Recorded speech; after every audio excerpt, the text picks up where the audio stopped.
Dalam hidup, setiap kita pasti mengalami yang namanya kesulitan. Baik itu besar ataupun kecil, berat maupun ringan. Masalah yang datang bertubi-tubi silih berganti memang tidak bisa kita hindari. Bagaimana jika masalah yang harus dihadapi adalah kehilangan anak yang dicintai? Sahabat yang satu ini mengalami pergumulan ketika ia harus kehilangan anaknya. Bahkan ia kehilangan kendali atas fisik dan mentalnya. Hal buruk apa yang harus dia hadapi dalam perjalanan hidupnya? Sahabat Solusi, mari kita saksikan kisah yang berikut ini.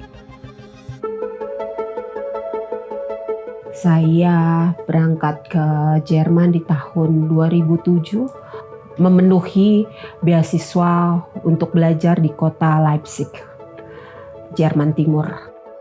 Dan di tahun 2009, anak saya yang bernama Hizkia Wilhelm Francisco Rindo Aritonang, usia saat itu berangkat, dia masih jalan 19 tahun. Dia berangkat ke Jerman menyusul saya untuk juga bersekolah di kota yang sama dengan saya di Leipzig.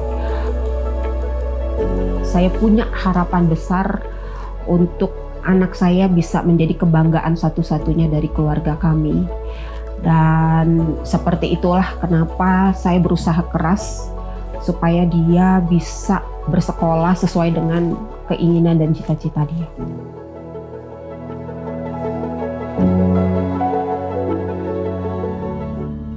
Dua tahun setelah dia sekolah, hampir 1 bulan dia ngalamin dadanya yang sesek dan dia merasa lemes sekali. Dia bilang kok udah diobatin, sudah minum segala macam istirahat yang cukup, itu tidak sembuh-sembuh.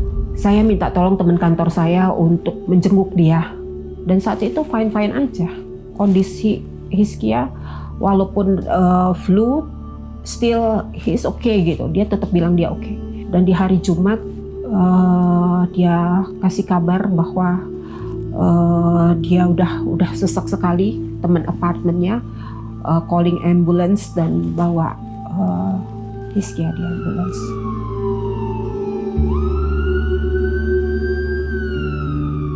Saat itu Hizkia berpulang di perjalanan menuju rumah sakit.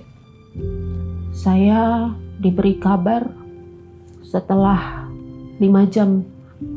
Saya udah nggak ingat apa-apa lagi di situ. Bukan hanya harapan yang putus, saya berasa saya sudah nggak hidup lagi. Sudah selesai saya pikir hidup saya. Dan ketika saya bangun di rumah sakit, saya sudah nggak ingat apa-apa.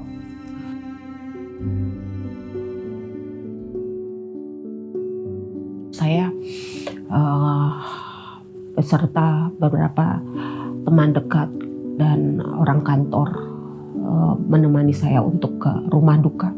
Di saat itulah ketika saya berjalan dari parkiran menuju rumah duka itu, saya melewati Straßenbahn, itu kereta cepat di Jerman yang memang berjalannya di jalan umum seperti biasa.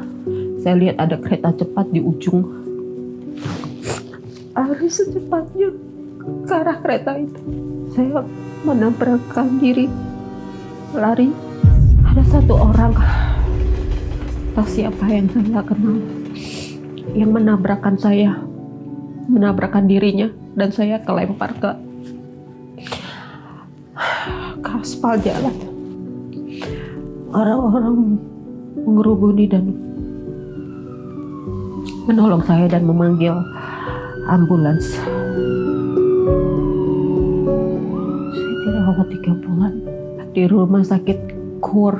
Di sini bilangnya tuh rumah sakit jiwa. Saya nggak bisa ingat apa-apa. Saya akhirnya dibawa rawat jalan hampir 1,5 tahun.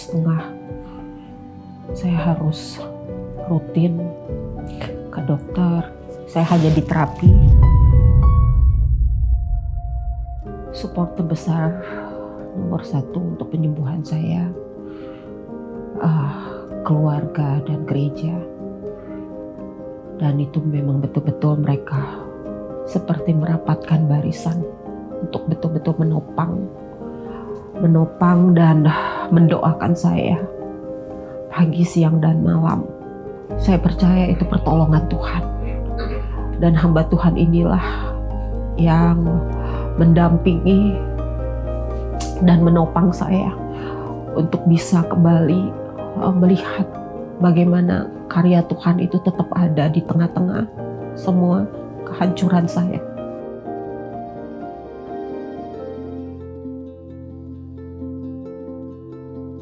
Luar biasa Tuhan itu dan teramat sangat baik.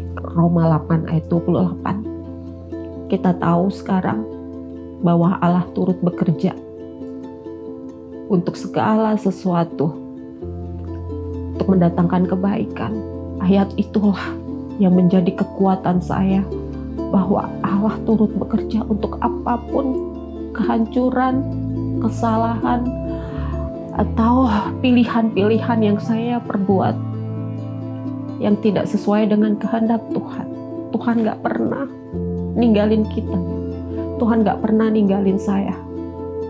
Sekalipun semuanya saya merasakan sudah selesai, sudah habis, sudah ditinggalkan. Tapi ada satu pribadi lewat ayat ini yang saya tahu, dia tetap turut bekerja. Dan dia gak pernah meninggalkan saya. Tuhan teramat sangat sayang sama kita.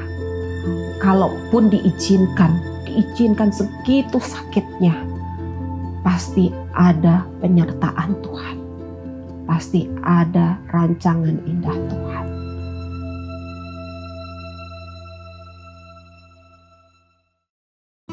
Satu hal yang harus selalu kita ingat, bahwa setiap permasalahan yang Tuhan izinkan terjadi dalam hidup kita tidak pernah tanpa tujuan. Tuhan menggunakan setiap pergumulan, setiap masalah, setiap cobaan untuk memperkuat dan membangun iman kita. Kalau kamu sedang mengalami permasalahan yang begitu berat seperti apa yang kita saksikan tadi, kamu bisa curhat ke nomor yang ada di bawah ini. Ini adalah nomor layanan doa dan konseling Cahaya Bagi Negeri. Kami siap mendengarkan kamu dan mendukung kamu di dalam doa. Kami tunggu ya.